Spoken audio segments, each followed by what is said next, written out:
A king's absolute power means his mistakes echo for generations. When Alpha King Harrison banished his innocent mate to the freezing wilderness, he thought he was protecting his crown. He didn't know he was discarding his unborn heirs. 5 years later, his greatest regret kicked down the throne room doors. The great hall of Ironhold was freezing, but the chill radiating from the marble floors was nothing compared to the ice in Alpha King Harrison's eyes. Josephine stood in the center of the room, her simple linen dress offering no protection against the biting winter drafts sweeping through the cavernous space.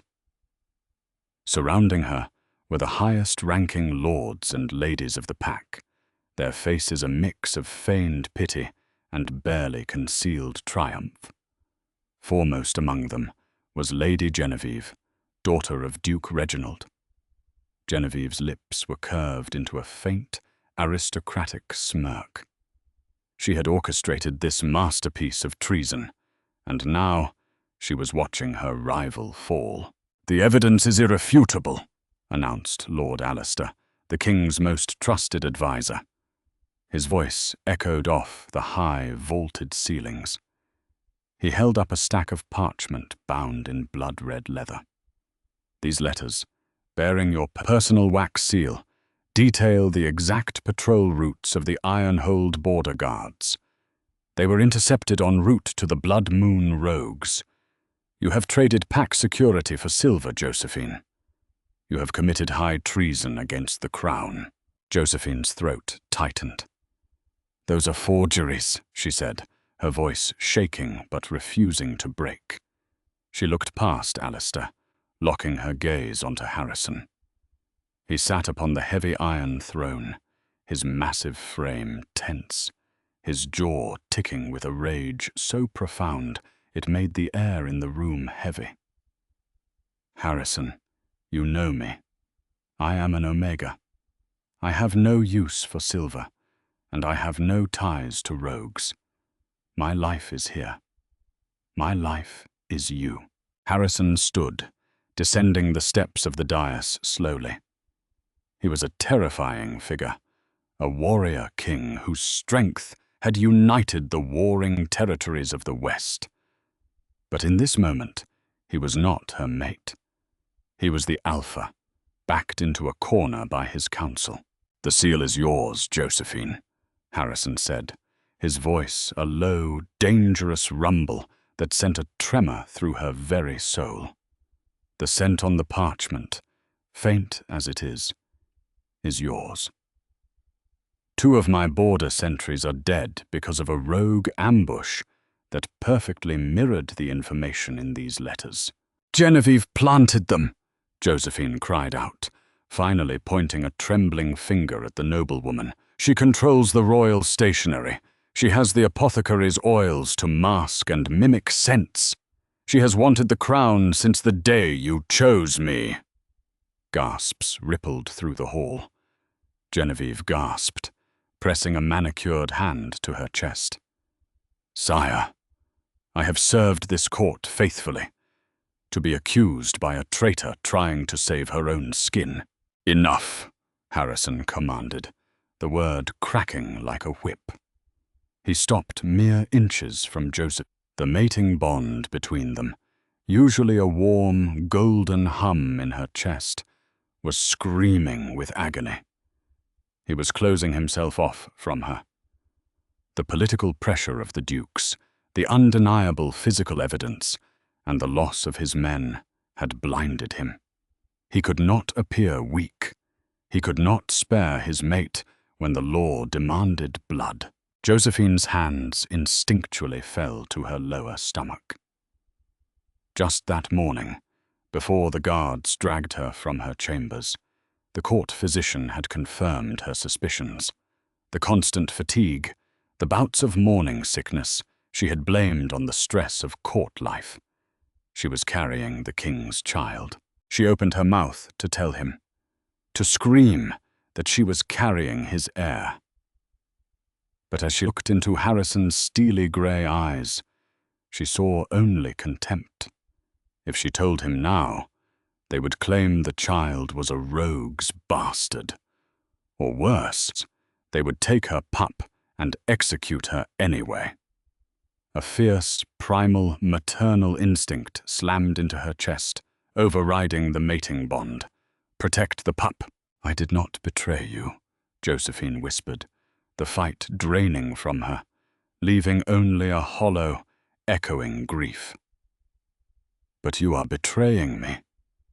Harrison flinched, the words striking a nerve, but the Alpha King could not show mercy to a convicted traitor.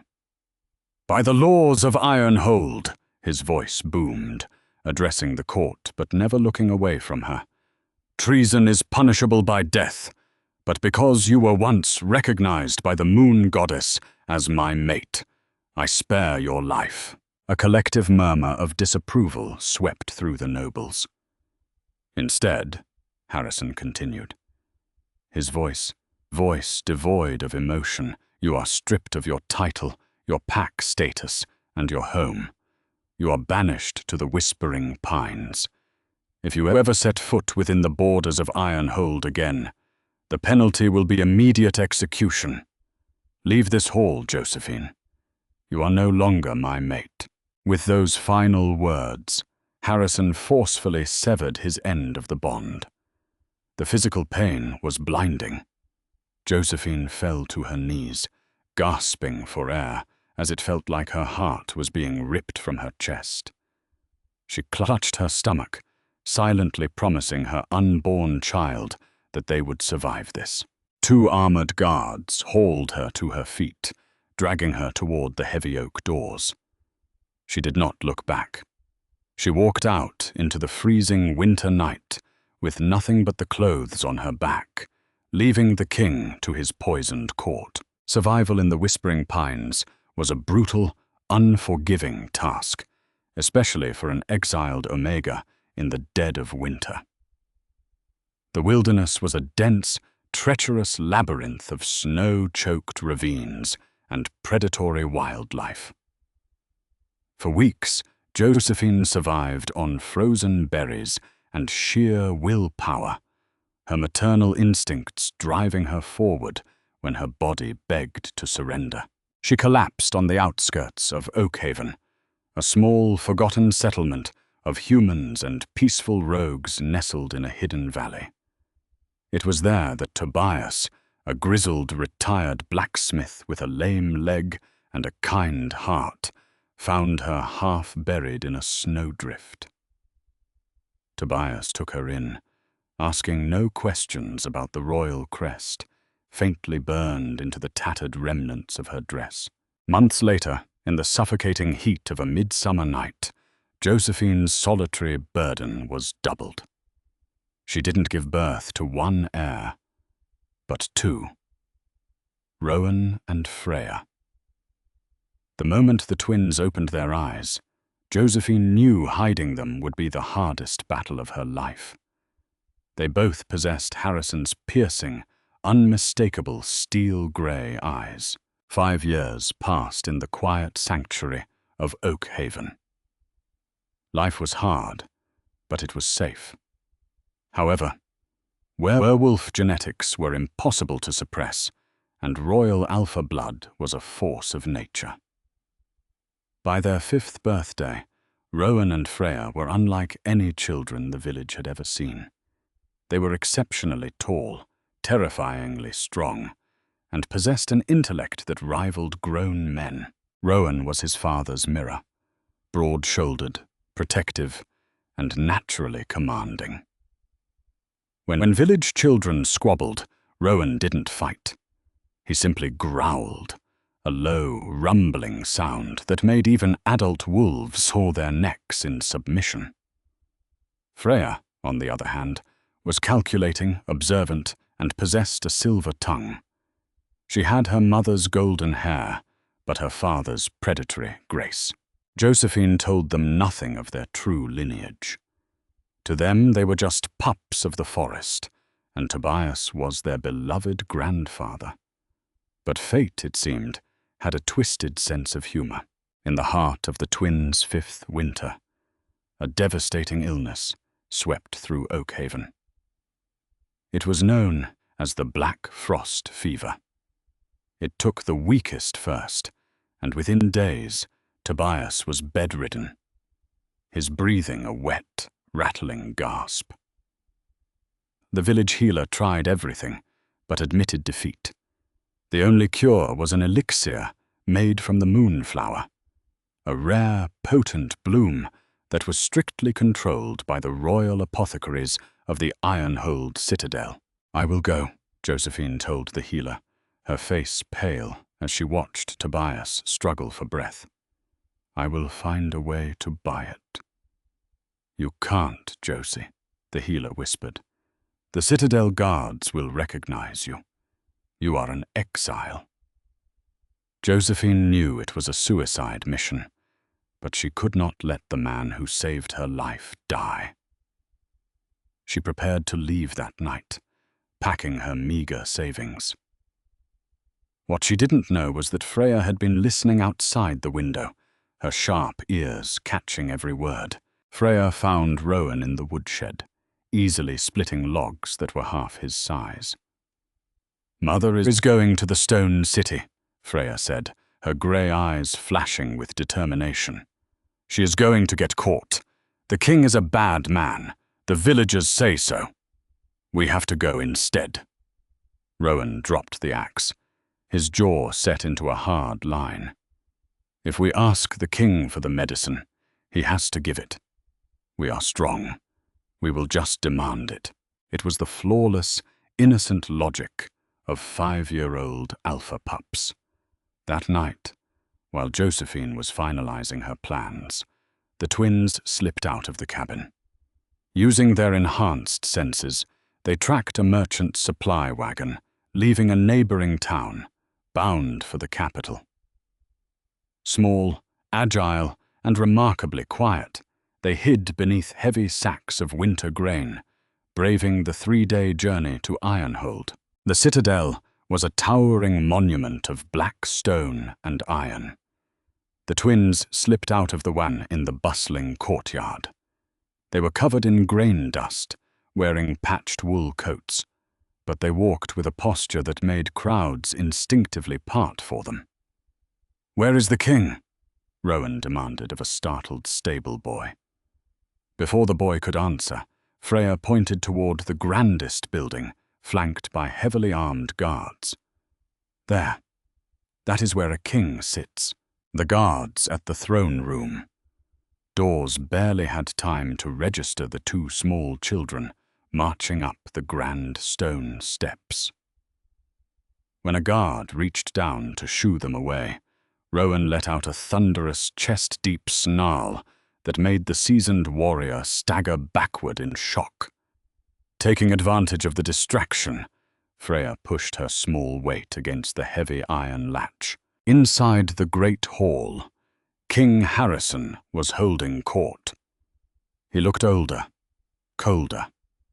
5 years of a loveless, politically arranged mating to Queen Genevieve had turned him into a ruthless ruler. The pack was wealthy, but the king's soul was dead. Suddenly, the massive oak doors groaned and swung open with a resounding crash that echoed through the silent hall. Lords and ladies gasped, drawing their weapons, expecting an assassination attempt or a rogue attack. Instead, 2 5-year-old children marched into the center of the room. They didn't cower. They didn't bow. They walked exactly to the spot where their mother had stood 5 years prior. Rowan stepped slightly in front of his sister, planting his boots firmly on the marble. He looked up at the massive, terrifying Alpha King on the throne, unafraid. "Are you the king?" Rowan's voice rang out, clear and unwavering. "We require moonflower medicine. Our grandfather is dying, and you have it all." Harrison stood up, fury igniting in his chest at the interruption. "Who let these street urchins in here?" "Guards," "We are not urchins."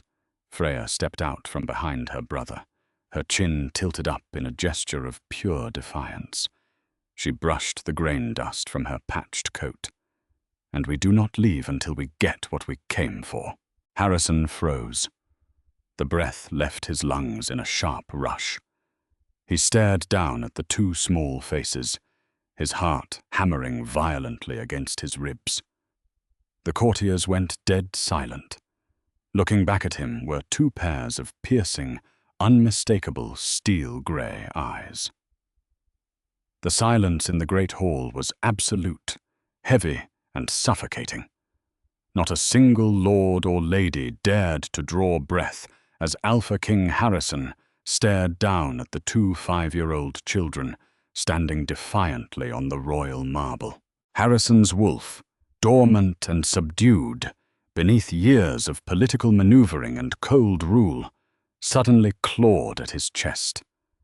The beast was howling, thrashing against his rib cage, demanding he close the distance. He took a slow, heavy step down the dais. "What did you say?" Harrison's voice was barely a whisper, yet it carried to every corner of the cavernous room. Rowan did not flinch, though he had to crane his neck to maintain eye contact with the towering Alpha. "Alpha, I said we need the moonflower medicine. Grandfather Tobias is dying. You are the king, so you must give it to us." Queen Genevieve, seated on the smaller throne to Harrison's right, stood up abruptly. Her silk gown rustled violently in the quiet room. Her face had drained of all color, leaving her porcelain skin deathly pale. She recognized those eyes. She recognized the golden hue of the little girl's hair. "Guards!" Genevieve's voice was shrill, bordering on hysterical. "Seize these filthy rogue brats! How dare they trespass into the royal sanctum? Throw them in the dungeon immediately!" Two heavily armored guards stepped forward, reaching for the children. "Halt!" Harrison roared. The command was laced with pure alpha aura, a shockwave of dominance that drove the guards to their knees and forced half the nobility to bow their heads. Harrison ignored the gasping courtiers and knelt on the cold floor, bringing himself to eye level with the twins. Up close, the resemblance was undeniable, terrifying, and world-shattering. The boy had his broad jaw and the exact arrogant tilt of his chin. The girl had her mother's delicate nose, but her eyes were cold, calculating steel. His steel. "Who is your mother, little ones?" Harrison asked, his voice trembling for the first time in 5 years. Freya narrowed her eyes, sensing the vulnerability in the giant man before her. "Our mother is Josephine. She is the bravest woman in the woods. And she told us never to speak to strangers, but you are the king, so it is a royal petition." The name struck Harrison like a physical blow. Josephine. The math hit him a fraction of a second later. 5 years. The twins were 5 years old. When he had banished her to the freezing wilderness, stripped her of her title, and severed their bond, she had been carrying his children, his heirs. "Josephine," Harrison breathed, the word tasting like ash in his mouth. A tidal wave of realization, guilt and self-loathing crashed over him. He had thrown his pregnant mate into the snow to die because of forged parchment. "My king," Lord Alistair stepped forward cautiously, misreading the situation. "These children are clearly a ploy sent by the exiles. We must detain them and question." "Touch them, Alistair, and I will separate your head from your shoulders," Harrison snarled, his fangs elongating as his wolf surfaced. Before Alistair could retreat, a commotion erupted outside the heavy oak doors.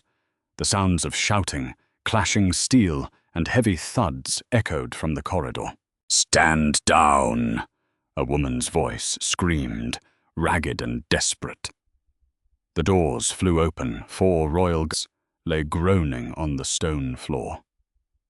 Standing in the threshold, chest heaving, was Josephine. She was no longer the soft, terrified Omega in a linen dress. She wore hunting leathers, a heavy traveling cloak, and held a bloodied broadsword in her trembling hands. Her golden hair was braided tightly against her skull, and a fierce, feral maternal rage burned in her eyes. "Rowan! Freya!" Josephine screamed, dropping the sword the moment she saw them. "Mother!" The twins broke their stoic facade, running across the hall and throwing themselves into her arms. Josephine fell to her knees, burying her face in their necks, inhaling their scent to ensure they were unharmed. "I told you never to leave the cabin," she sobbed, holding them so tightly they squeaked. "I told you it was too dangerous." Harrison stood up slowly. The sight of her, alive, fierce, and fiercely protecting the children he had unknowingly discarded, fractured whatever was left of his hardened heart. "Josie," he whispered. Josephine stiffened. She looked up, her eyes locking onto Harrison. There was no love left in her gaze. There was only the cold, hard survival instinct of a mother cornered in a den of wolves. "Do not speak to me," Josephine hissed, pulling her children behind her. "I have broken your banishment. I know the law. Execute me if you must, Harrison. But by the goddess, if you touch a hair on their heads, my ghost will haunt this castle until it crumbles into dust. Execute you." Genevieve seized the opportunity, stepping down from the dais. "The law is the law, my king. She was banished for high treason. Her return dictates immediate death, and her spawn are illegitimate rogue trash." "They are your king's heirs," Josephine roared back, the volume and power of her voice shocking the entire room. She pointed a trembling finger at Genevieve. "And you know it, Genevieve. You knew it the day you framed me." The great hall erupted into chaos. Whispers turned into shouts as the nobility absorbed the gravity of Josephine's claim.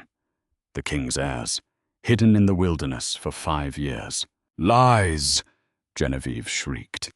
"She is a desperate traitor, trying to save her neck. Sire, you cannot believe this madness." Harrison raised a hand, and the hall fell dead silent once more. He did not look at his queen. His eyes were fixed solely on Josephine. "Why didn't you tell me?" he asked, his voice cracking. "Before you left. Why didn't you say you were with child?" "Because you did not believe me when I said I was innocent," Josephine replied bitterly, standing tall. "If you believed a few scented papers over the word of your fated mate, why would you believe the child was yours? I chose to save them, rather than let your poisoned court destroy them." "Poisoned court?" Genevieve scoffed, trying to regain control. "You speak of poison, Omega? You who sold our patrol routes to the Blood Moon Pack?" Freya, sensing her mother's distress, stepped out from behind Josephine's leg. She reached into her small, patched pocket and pulled out a heavy, tarnished silver locket. "We didn't come to fight," Freya said loudly, her small voice cutting through the adult tension. "We came for the moonflower. Grandfather Tobias said to give this to the king. He said it would buy the medicine." Harrison frowned, extending his hand. Josephine hesitated, but nodded to Freya, who walked up and placed the locket into the king's massive palm. Harrison popped the latch. Inside was not a portrait, but an intricate royal crest, the crest of the master of the royal apothecary. "Tobias," Harrison muttered, his brow furrowing. He looked at Josephine. Tobias Vanderbilt, the former royal investigator? He died of a sudden sickness 6 years ago. "He did not die," Josephine stated. "He was poisoned. He barely survived and fled to the Whispering Pines to hide. He is the one who found me in the snow. He is the one who raised your children when you abandoned them." Panic flashed in Genevieve's eyes. The name Vanderbilt was a ghost from her past, a ghost she thought she had buried. Tobias Vanderbilt was investigating the missing treasury funds just before he vanished. Lord Alistair spoke up, his mind connecting the dots. He turned a suspicious eye toward the Queen. "It's a forgery! Another trick!" Genevieve cried, backing towards the side exit. "Grandfather Tobias is very smart," Rowan said, crossing his arms. "He taught me how to read scents. He said the bad lady used the Astor family ink." Harrison's head snapped toward the boy, then toward Genevieve. The House of Astor. Genevieve's ancestral lineage. A private, highly guarded recipe for deep crimson ink that was only accessible to the highest members of her family's estate. "Alistair," Harrison commanded, his voice lethal. "Bring me the treason documents from the archives, now." While they waited, Harrison ordered the royal physician to immediately dispatch a team to Oakhaven with the Moonflower elixir to save Lord Vanderbilt. The tension in the room was a physical weight. Genevieve paced like a caged animal, while Josephine stood resolute, holding her children close. When Alistair returned, carrying the blood-red leather-bound documents, Harrison took them. He didn't just smell the paper. He tore the binding open. "Tobias told me before I left," Josephine said quietly. "If you dismantle the binding, look at the threading. Only the Astor estate uses silk spun with crushed silver to bind their private ledgers. I was an omega of a minor house. I'd never afford such materials." Harrison ripped the leather apart. There, gleaming under the torchlight, was the unmistakable shimmer of silver-spun silk. The evidence was undeniable. The pieces fell into a damning mosaic of betrayal. Harrison turned to Genevieve. The coldness in his eyes was absolute. "You forged the letters. You framed my mate. You nearly assassinated my royal investigator, and you cost me 5 years with my children." "Harrison, please!" Genevieve dropped to her knees, her aristocratic pride shattering. "I did it for the pack. She was a weak Omega. I am a true Alpha's daughter. I was meant to be your queen." "You are a plague on this kingdom," Harrison sneered. He turned to the guards. "Arrest, strip her of her royal garments. Conviction, confiscate the entire wealth of the House of Astor and distribute it to the widows of the border sentries who died because of her treason." Sentence: take her to the Whispering Pines. Leave her exactly where she left my mate. If she survives the winter, she is exiled forever. If she returns, she hangs. Genevieve screamed as the guards dragged her away, her cries echoing down the stone corridors until they faded into nothingness. The court was dismissed shortly after, leaving only Harrison, Josephine, and the twins in the great hall. Harrison fell to his knees before Josephine. The great Alpha King, feared across the Western Territories, bowed his head until it nearly touched the marble floor. "I cannot ask for your forgiveness." Harrison's voice was broken, tears finally spilling onto the stone. "I failed you. I failed my most sacred duty to protect my mate. I let politics and pride blind me to the truth of your heart." He looked up at Rowan and Freya, his chest heaving with silent sobs. "You gave me the greatest gift a man could ask for, and I forced you to raise them in the dirt and the snow. Josie, please, tell me how to fix this. I will spend the rest of my life groveling at your feet if you just let me try." Josephine looked down at the broken king. The mating bond, dormant for 5 years, sparked faintly in her chest, a warm, painful ember demanding to be stoked. But she was not the same girl he had banished. "You cannot fix the last 5 years, Harrison," Josephine said gently, but firmly. "You cannot erase the nights I stayed awake, holding a knife to the door, or the days I starved so they could eat." Harrison closed his eyes, accepting the agonizing truth. But Josephine continued, taking a step closer. "They are your children, and they deserve their father. They deserve their birthright." Harrison opened his eyes, a flicker of desperate hope igniting within them. "And you? I am no longer the naive Omega who worshipped the ground you walked on," Josephine stated.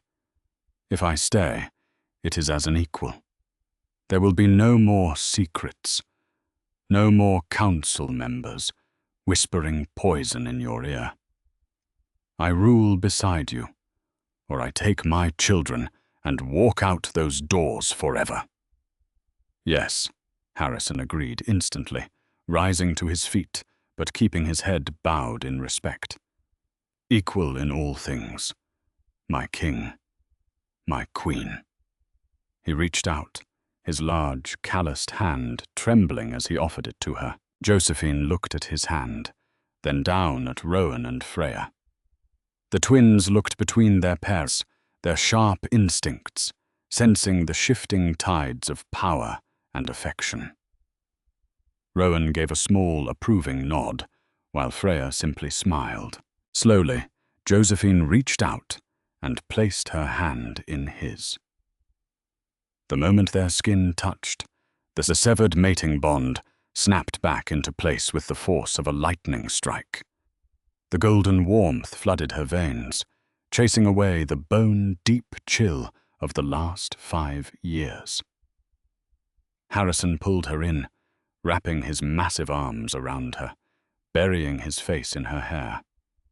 He pulled the twins into the embrace, enclosing his newly reclaimed family in an impenetrable shield of alpha protection. The winter outside was harsh and unforgiving, but inside the walls of Ironhold, a new era had begun. The exiled Omega had returned not as a victim, but as a conqueror, reclaiming her throne, her mate, and the future of the kingdom. And that concludes the epic tale of Josephine's return. From a banished, heartbroken Omega to a powerful queen, her journey proves a mother's love can conquer any betrayal. But what do you think? Did King Harrison truly deserve her forgiveness? Let us know your thoughts in the comments.